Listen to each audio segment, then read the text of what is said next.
What do you get when you mix classic comfort foods with big, bold flavors? A menu like no other. Where do you find such a menu? Smith Restaurant, and you're gonna love it.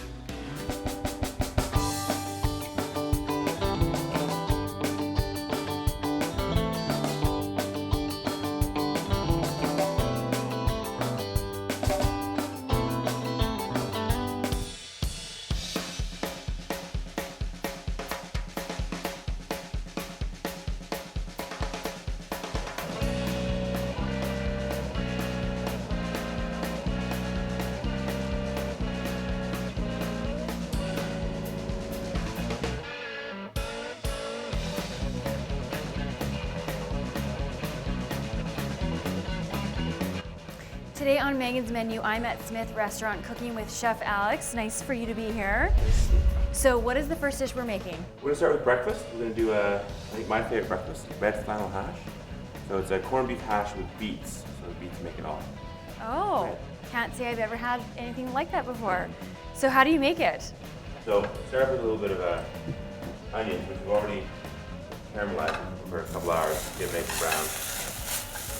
Nice hot pan. And then potatoes. I'm gonna brown those up a little bit.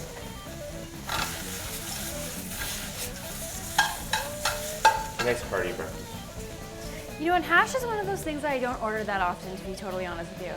I always order. Like when I go to a restaurant and they have some sort of any kind of hash, it's like I'm having that. Because hash, like I feel like it's just sort of everything from the kitchen in the pan. That's the best. Okay, well, I can't wait to try the flannel hash.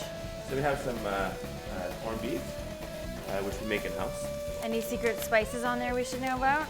A lot of coriander, some mustard, lots of chili, a bit of heat. And we cure it for a couple weeks and then we corn it, I guess. Got it. And then some nice local beets. So the beets start to color everything. Gives it that nice color. The worst is when you go to a place and order corned beef hash and you get the canned corned beef. Or you like that? No. No, I don't. I had it once or twice, and then from then on, I stopped ordering corned beef hash. Okay, so you're poaching some eggs. Poaching an egg. Probably two. Perfect. Yeah.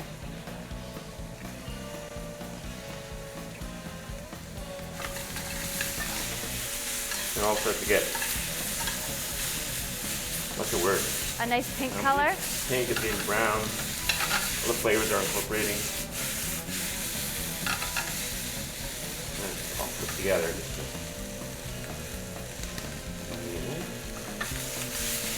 And then have a little hollandaise that you should always put hollandaise. Okay, so here's a question for you. Hollandaise I love. Is that traditional with hash, would you say? Sometimes it's traditional with egg dishes, Okay. but I just think it adds one more element of richness to this dish. So, a lot of our food here is sort of simple, kind of rustic food that we kind of take up a notch. So here we're doing it with Or three. hollandaise or three.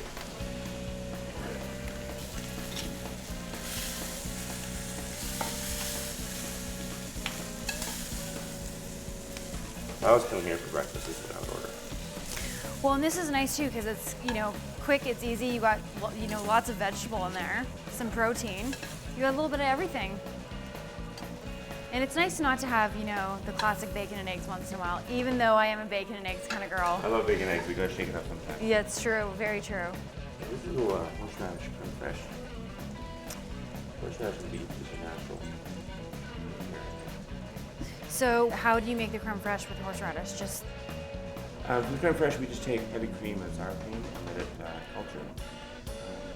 It's kind of like making a yogurt where you kind of warm it up with the sour cream and then it cultures to get sort of sweet, rich cream, and then we just mix it with great horseradish. Super simple. By the way, eggs, so. me too. I do too. Yeah, having a well done egg is pointless in my opinion. So your trick for poaching, did you put a little vinegar in there? Yeah. Okay, and I put vinegar in my pot too when I poach the eggs, but what does the vinegar do? Like I know it makes it stick together, but what's the science behind it? The science behind it is the poaching egg is all about how proteins coagulate, and with the vinegar it makes it coagulate more quickly. so that they firm up quicker, so they don't have time to disperse into the water. They just kind of like, as soon as they hit the vinegar, they go poof. Right, so it's the same thing when you add vinegar to milk, the milk gets curdled, right? Right. Because it's coagulating protein. That's the science behind it. Got it. And then a little I do like hollandaise. Oh, that's beautiful. Okay, so Alex, here we have our red flannel hash. Now, explain this thing here. It's a grapefruit. I can see that. I grew up, my mom used to take grapefruits and cut them in half and put brown sugar on them and put them on the broiler, and that's what we have for breakfast often. And I just love that. So we kind of create the same effect by dusting in sugar and then taking a blowtorch and browning the sugar. So you get this kind of sweet, caramelly, at the same time you get that tart, refreshing grapefruit.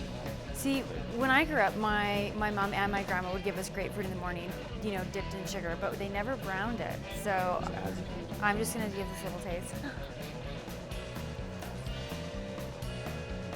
Oh, this is way better like this. Don't tell my grandma. Okay, so now let's try some of this hash. This looks amazing. So, what's the best way to do this here? First, you gotta just break the egg. Okay. Yummy yolk. I don't know if you can. Get a little egg. Get a little beef. Uh-oh. I don't think I can either. I'm just gonna dig on in.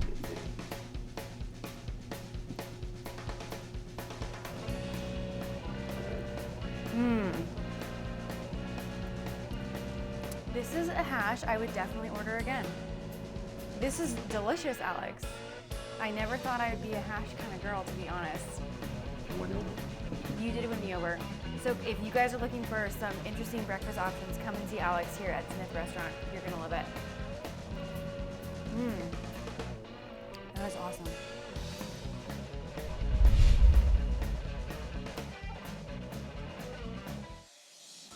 Couldn't write down all those yummy recipes in time? MeghanDuffy.ca has everything online, complete with tips from Meghan and Chef. Also, be sure to connect with us on social media to get a sneak peek at upcoming episodes, behind-the-scenes footage, and exclusive news.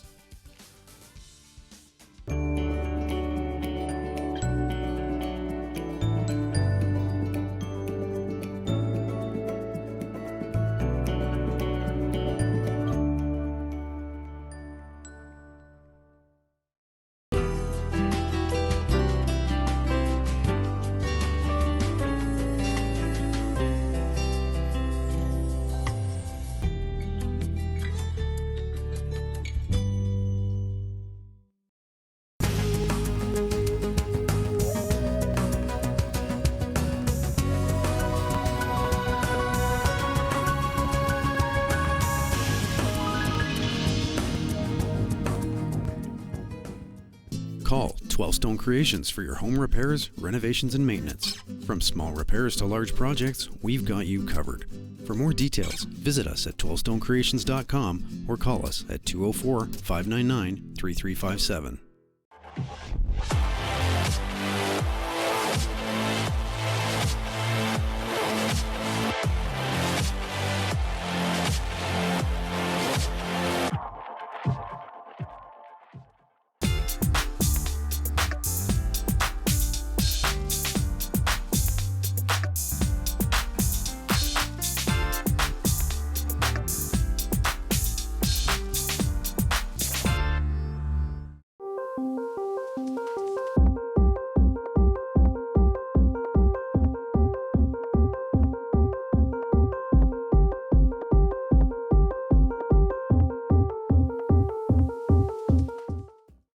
Do you own or manage a restaurant that you would love to have featured on Meghan's menu?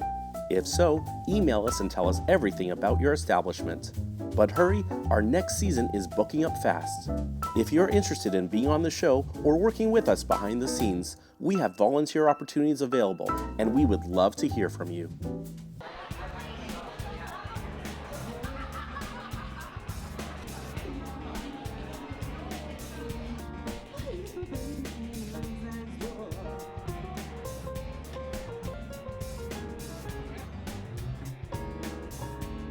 Look around. This restaurant speaks to Manitoba. It speaks to Winnipeg. The wood on the walls, the openness, the ambiance, the multiculturalism of this space. You know, if we're going to have people come into this city, we want them to come here because this speaks to what Winnipeg is all about.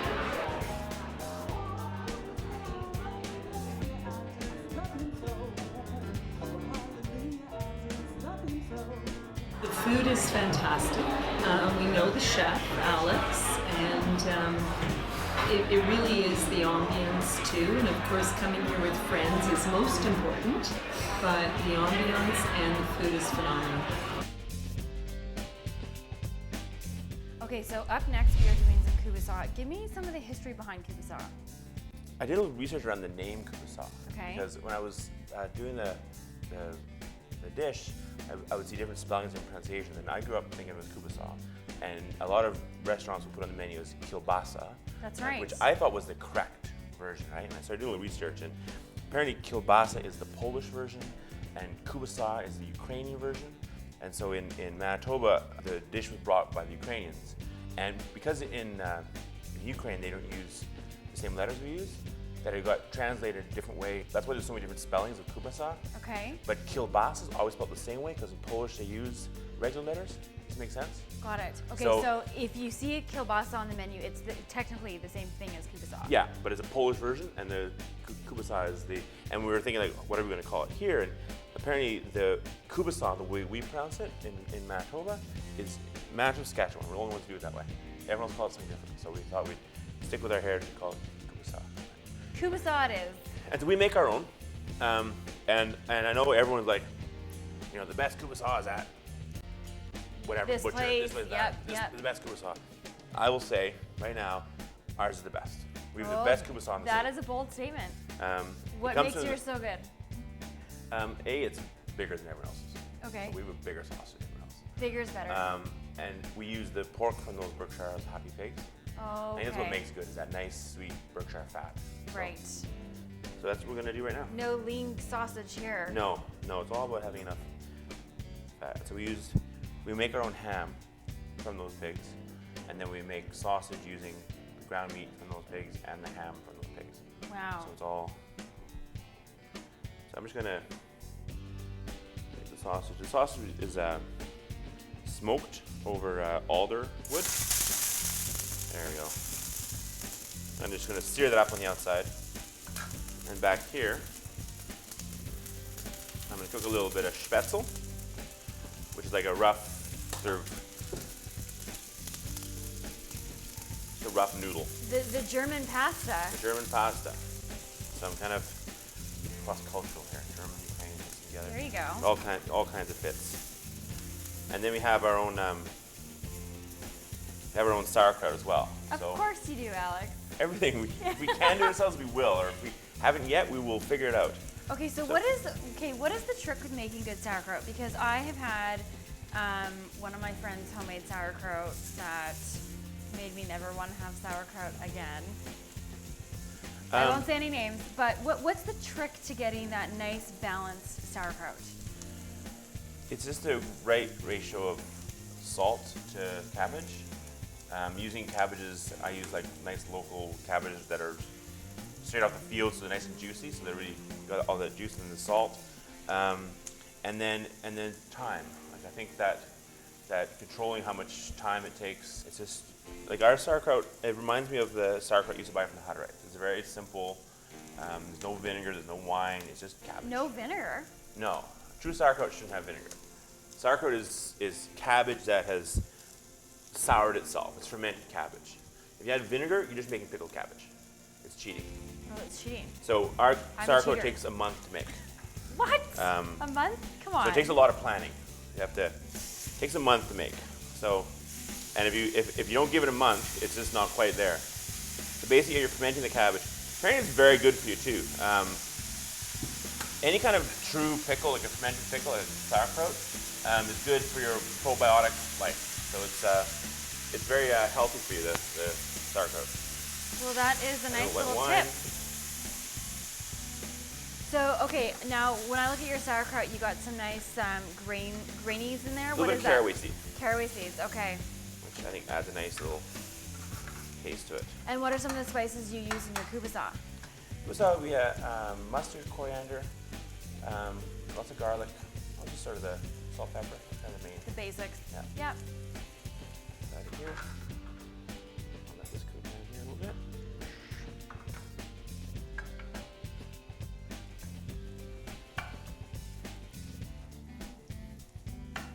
I can tell just by looking at this sausage that it's flavorful. Look at all the marbling and all the color in it. Yeah, so coarse, you can see the little seeds, and Yeah. you can see the bits of different textures of meat in there. And this is our happy pig. That's our happy thing. The nice thing about doing, I mean, one of the reasons that we did kubasa on the menu is the local farmers, when you're buying local meat, prefer it if you can buy whole animals because you don't have to worry about getting rid of. Like chefs tend to take one cut of an animal. Right. And so they have to produce enough pork chops for me, they need a lot of pigs. So if I Right. can buy the whole pig, it's better for them, and then I can use all the parts. So kubasa is a good way to use up, you know, shoulders and Right. all the And then there's no waste. no waste.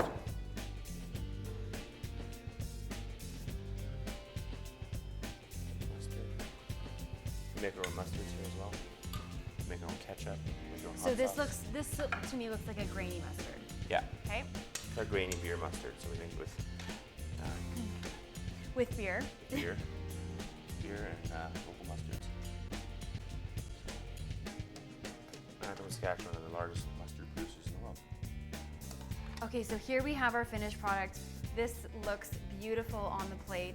It really is kind of comfort food, but exquisite comfort food. Is that a good way of describing it? Yeah, that's kind of my thing. Kind of your thing, I like hey? comfort food, and I try to bring it up a couple notches, but that's about it. Okay, so I'm gonna try this kubasa. Kolbassa. Okay, Kolbassa. kubasa, Kielbasa. kielbasa. Okay, I got some of this. Get some mustard. I'm gonna get some of this homemade sauerkraut. How long did you make sauerkraut for? A month. A month. It's a month. So if you're gonna order No this big dish, deal. let us know a month in advance. Yeah. And then we'll get it for you. Okay, here we go.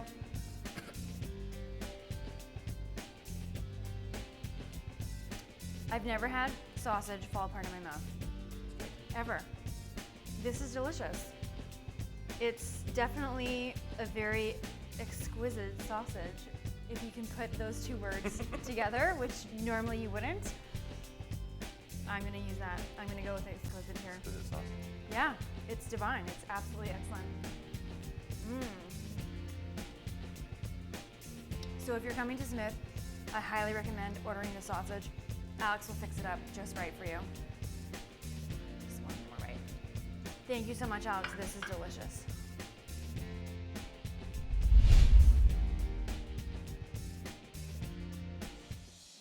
Couldn't write down all those yummy recipes in time? MeghanDuffy.ca has everything online, complete with tips from Meghan and Chef.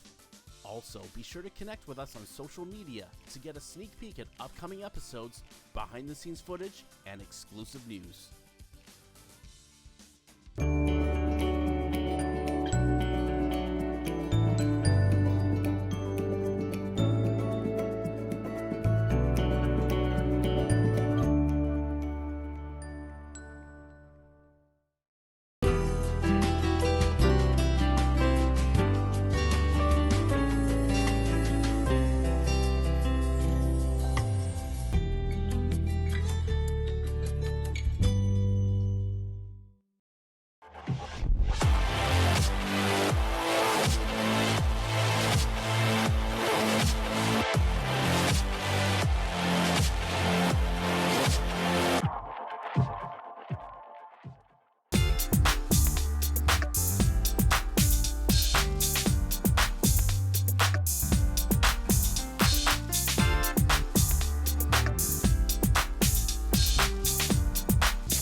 Do you own or manage a restaurant that you would love to have featured on Meghan's menu?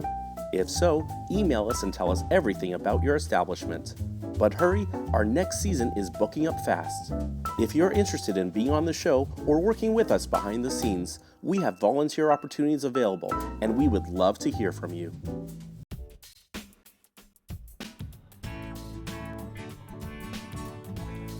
Very urban, it's very metro. You're going to find a lot of interesting people in the lounge.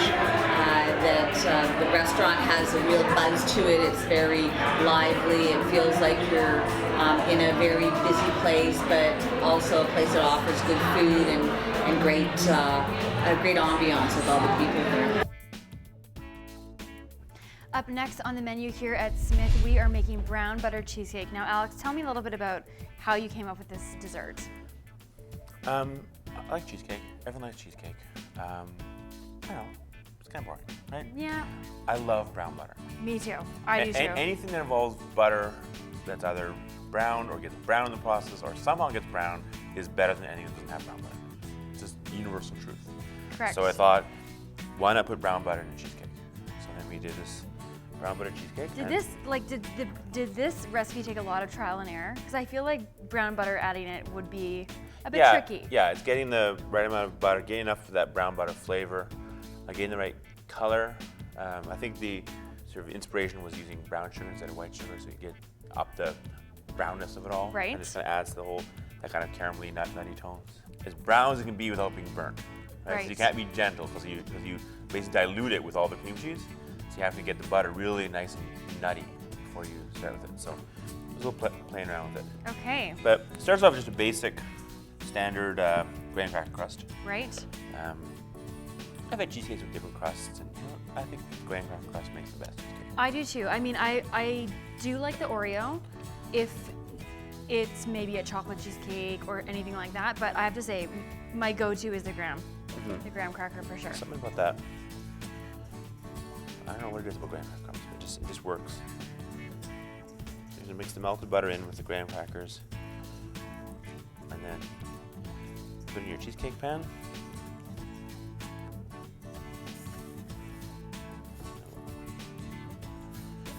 Press that in there. And Alex added a little bit of parchment paper at the bottom, so this is a lot friendlier when we want to take it out and eat it. Yeah, it comes out nice and easy. Yeah. So I'm just gonna push it in there. Now we'll just fire it in the oven. Okay. And then And in the oven, it's, you know what, 350, 375? 350, yeah, about 10 minutes. Okay. Real quick. The minute you see it starting to get a little bit brown on the top, that's when you want to pull it out. You can even do it without pre-baking the crust. But Can you can, yeah. But it holds together better if you pre-bake the crust. Okay. It'll be a little bit crumblier if you don't. Right. But if you pre-bake the crust, it holds together better. Plus, you get a little more of that toasty kind of baked thing. So here I've got some cream cheese. We'll put in this. So I take it you're not using light cream cheese? I don't use light anything. That's true. That is true. You know, you find that like cream cheese has got like 3 ingredients. Light cream cheese has like 30. Right? Anytime you add light, you add So a much whole bunch more. of other stuff to make it taste as good as the original. So stick with the original. Don't It's mess not with like the you're- original. No, you're eating cheesecake every day. You're eating Right. Cheesecake, you know. And if you're going to eat cheesecake, you're not counting calories. No, exactly. So if you want to eat light, make a nice salad, go naturally light. Yeah. And if you want cheesecake, eat cheesecake. So whip that up. And the key is to make the cream cheese nice and soft and smooth. Otherwise, you're going to get, if you rush this step, you're going to get just lumps of cream cheese in your cheesecake, which is less appealing. So Can you overbeat cheesecake or the cream cheese? I don't think so. I don't think you can. I think you can beat the jeebers out of it, and you can put it in, walk away, go watch a show. Come back. Oops, I left the Back. mixer Yeah. on. Once everything else is in there, you can overdo it. But Right. the cream cheese itself, I don't know what would happen to it. Maybe it would split if it overheat or something, but I've never had that happen before. So pretty much I put the cream cheese in and walk away, or do something else while it's beating. Well, this one is not going to split today. No, perfect. So now I've got that beaten. I'm going to add brown sugar, and I'm going to add my eggs. Mix all that together. And when that's smooth, I'll add my brown butter. See, if you look at this here, That is Like, so it's dark. really- It looks like coffee. I smell that. Love that smell. Oh, it is nutty. Okay, so this is literally just brown butter, but it looks like, this Yeah. looks like espresso, really. Yeah. So how much butter did you have to brown to get that much? That much. Like it doesn't. Okay, reduce it at doesn't all. reduce. Yeah, Okay. just- I almost want to drink this. I obviously won't, but it Brown smells butter so shots, good. yeah. Yeah, brown butter Maybe shots for the not. baby. So then we add the brown butter, and one of the things, and I have some heavy cream here. I'll add the heavy cream first, and then add the brown butter. And the key is, here's where you really make sure all the sort of The grainies. milk proteins sink to the bottom, and that's where all your yummy, nutty flavors are. Got it. You want to mix those, scrape those off and mix them in. So it's get all that flavor.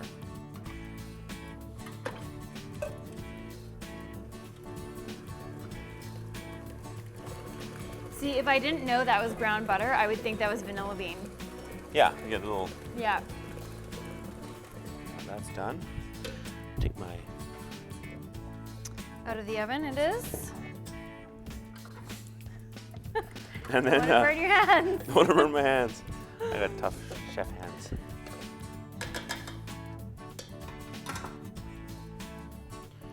A lot of cookbooks will talk about cooking cheesecake in a water bath.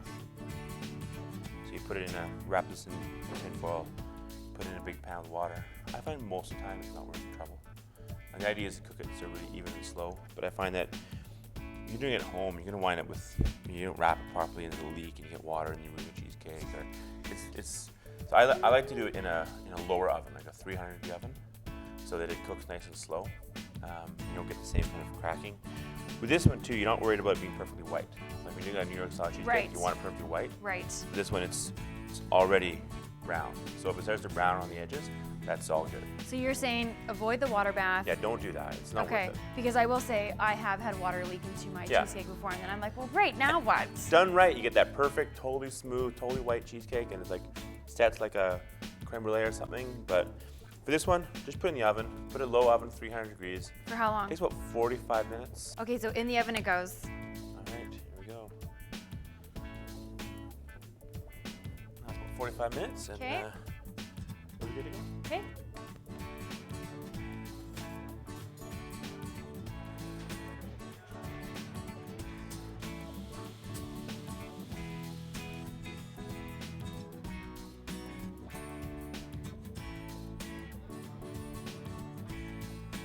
So here we have our brown butter cheesecake. Alex and I cooked it low and slow in the oven. We obviously cooled it and have one here that's cooled. So now this has a beautiful color. It almost looks like pumpkin cheesecake, a little bit. Yeah, a little bit, but it's brown butter cheesecake. So how do you finish this? So we serve this with some poached pears that we poached in vanilla syrup, and we'll spray on top there. That's the sauce drip on there. And then just kind of continue with the classic flavor pairing is the brown butter and sage. So we do a little crispy sage garnish. So we just take some sage leaves, we wet them, toss them in a little flour and deep fry them. That is pretty fancy. Kind of a fall dessert. This looks beautiful. There you have it, brown butter cheesecake. Easy peasy, hey Alex. Easy.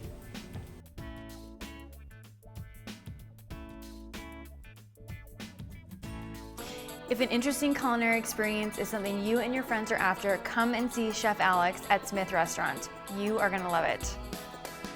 Brown butter cheesecake, can't beat it.